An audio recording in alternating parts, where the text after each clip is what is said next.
welcome to Hardware Heaven. We have another keyboard review for you today. It is the Razer BlackWidow Ultimate. Now, one very exciting thing about this keyboard is the switches. Razer have developed their own mechanical switches for their keyboards, and it is the first mechanical keyboard ever to not use cherry switches. So that is extremely exciting. I'm going to go into all of the details about the switches, the keyboard, and what makes this keyboard great. Let's get started.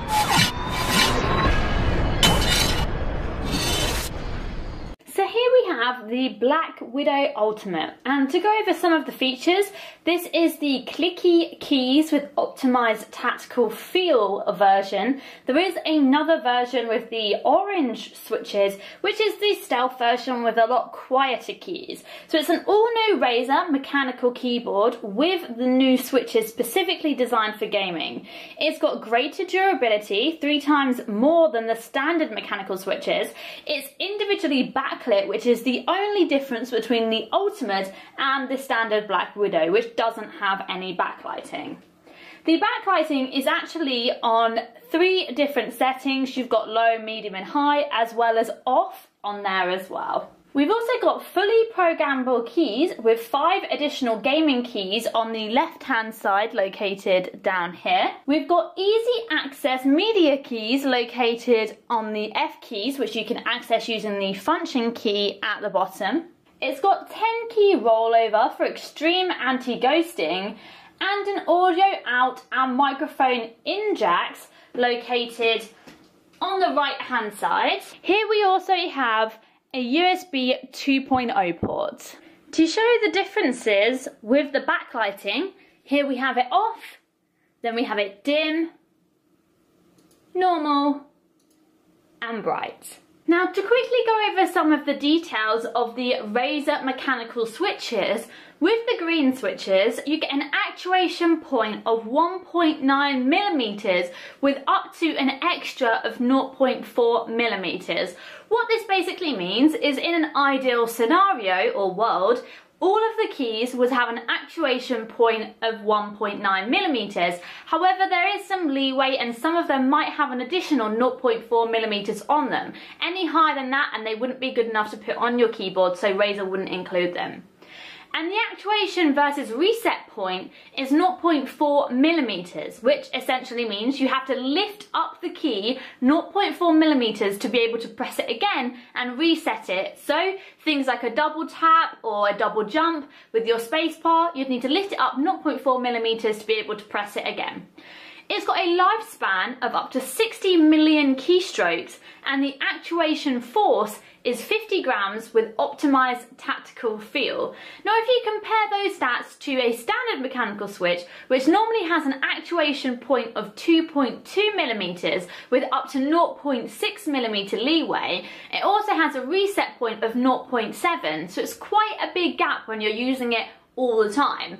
But just to give you a little bit of an overview, because like me, you may prefer a quieter keyboard, so the BlackWidow Stealth Ultimate might be a little bit more up your street. With that, you get the same actuation point of 1.9. However, the actuation versus reset point is 0.05 millimeters, so that is very, very small, with a lifespan again of 60 million keystrokes. However, the actuation force is 45 grams and it has silent keys. Now, the difference between these two switches is the green switches have a very clicky sound to them. It kind of sounds like a mouse click, whereas on the Stealth keyboard it is designed to be a lot quieter. So now I'm just going to basically do a type test for you all to hear so that you can hear what I'm talking about when I say it's got a clicky feel.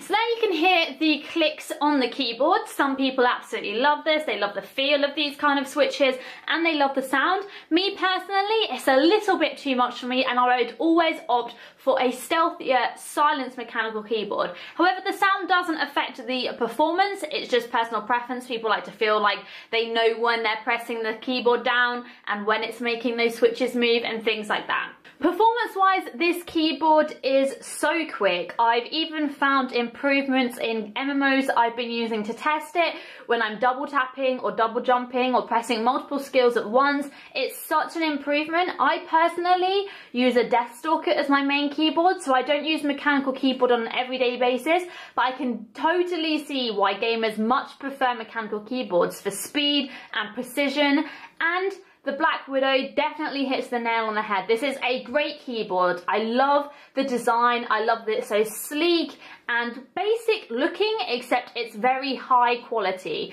I like that we've got the Razer three-headed snake logo here. I like that it's completely fully backlit. However, I would like some customization to be able to light up certain areas of my keyboard or change the color scheme of the backlighting to not have it permanently green. If we take a quick look at the bottom of the keyboard, you'll see here that we have two keyboard feet completely made out of plastic with a rubber finish on the bottom, as well as 5 different rubber pieces along the outer parts of the keyboard base to keep it in place, making sure it doesn't slide around. In conclusion, I really love the design of the BlackWidow Ultimate. I love the fact that it is matte and not shiny, because shiny keyboards just get extremely dirty unless they have an amazing coating on them. So the fact it's black and matte is really, really good. I like the fact that we've got a USB port, although 2 USB ports would have been better, but I can settle for one. That's not really a big deal. The fact that we've got our audio jacks on there as well is great. I like the fact that we've got 10 key rollover with our anti-ghosting, so we won't miss any key presses, especially if you're an MMO player. You've got those 5 M keys on the side, which are absolutely great. I think the backlighting and the backlighting settings are awesome. Although I know Razer love their black and green, but I would have liked to have had some custom colorization with the LEDs, or as an example with my Razer Deathstalker Ultimate, I like having it fading through the rainbow of colours. That's just something that I love. It's just scrolling through all the colours of the rainbow. I would have loved that. That would have been awesome. I just think it's a nice touch. Just that little bit of added extra customization. Razer's switches are amazing. I've been really, really impressed with them. The fact that you can reset it at 0.4mm is awesome, especially when you're double jumping or wanting to dash to double roll or dodge forward. Any sort of double tap movement in the game, you'll really feel the benefit when you only have to ease off 0.4mm to then press the button again. That is really, really good. Although personal preference, and this is very much personal preference because they make a variety of gaming keyboards and mechanical keyboards, all for different personal gaming preferences, I think I would much prefer the orange keys, the stealth version of the keyboard, just simply because the click that you get with tactile switches is not really for me. A lot of people like that sort of clicking sound that you get with a mechanical keyboard. Me personally, I like something a little bit quieter, so I'm definitely going to try and check out the stealth version of the BlackWidow Ultimate, and if I manage to get my hands on one, I'll definitely do a review of it so you can hear it, see the difference in the sound and all of that good stuff. Apart from that, this is a kind of basic high-end mechanical keyboard. It does exactly what it says on the tin. I've really, really enjoyed using it and playing around with it. I love the way it looks. I love that it's kind of sleek and minimalistic, and it performs extremely well. I love the switches. I hope to see more mechanical keyboards with a different variation, maybe the MMO keyboard, but with mechanical switches, with these new switches, would be awesome. Some extra kind of thumb buttons and stuff like that I hope to see in the future. When you plug in the keyboard, Razer Synapse 2.0 automatically detects that you've plugged it in and goes to update the drivers. I think that's absolutely fantastic. I'm so impressed with how far that Synapse has come. When it first started, it wasn't the best drivers in the world, and I definitely would have preferred other companies, but now Razer is so intelligent with the way that they've done their drivers. Everything is automatic, it's so simple and so easy, and I absolutely love it. In the drivers, you're able to customize the illumination and backlighting of the keyboard, as well as remapping the keys on the keyboard. So if you want your control to be your shift, then you can do that if you want to. You're also able to sort out and enable all of your macros and adjust various settings for your gaming mode. If you don't want to accidentally press Alt F4 or Alt Tab, then you can change that as well. I'm going to be giving the BlackWidow Ultimate the Performance Award. I am very, very impressed with how quick and fast and easy it is to press all of the keys. Thanks so much for checking out this video. I hope you enjoyed it, and I'll see you in the next one.